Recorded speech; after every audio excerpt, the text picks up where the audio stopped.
家里面的这个 LED 灯坏了之后，我们别人教今天来给大家呢分享一个特别简单又实用的修复方法。那 LED 灯坏了之后呢，无非就是两个方面的零件坏了。那第一个方面，大家看它的控制器坏了；第二个方面呢，它的这个 LED 灯珠损坏了。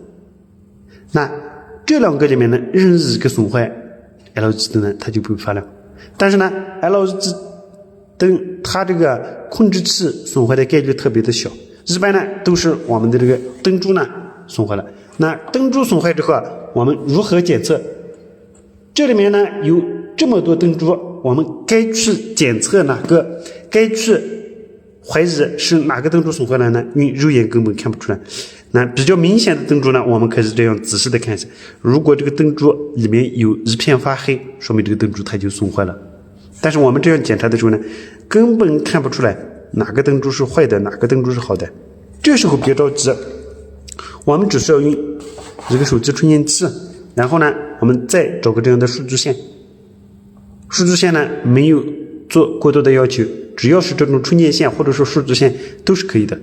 那我们把这端呢插在充电器上，然后这端呢我们直接从这个部位剪断。那现在我给大家来看一下，这个充电线我们给它剪断了。充电线呢，它里面只有2个线；数据线呢，它里面有4根线。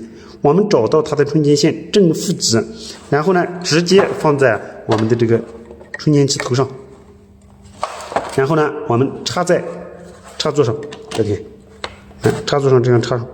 这样插上之后呢，我们用它就可以来检测是哪个灯珠损坏了。那万一表检测不出来的，我们用这个东西呢，就可以立马给它检测出来。那我们再放在灯珠上，这样去检测一下。再见。灯珠发亮，说明这个灯珠呢它是好的。如果这个灯珠不发亮，说明这个灯珠呢它就发生了损坏。再见。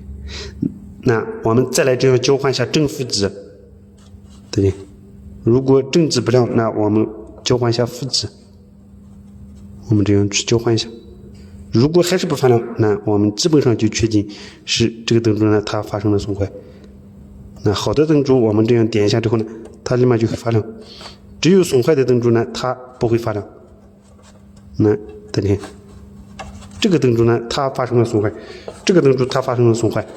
我们只需要把这个灯珠呢给它更换一下，或者说我们用电路器把这个灯珠呢给它烫下来，烫下来之后呢，那用焊锡给它连接通，这个灯珠呢不用放 LED 灯呢又会重新发亮。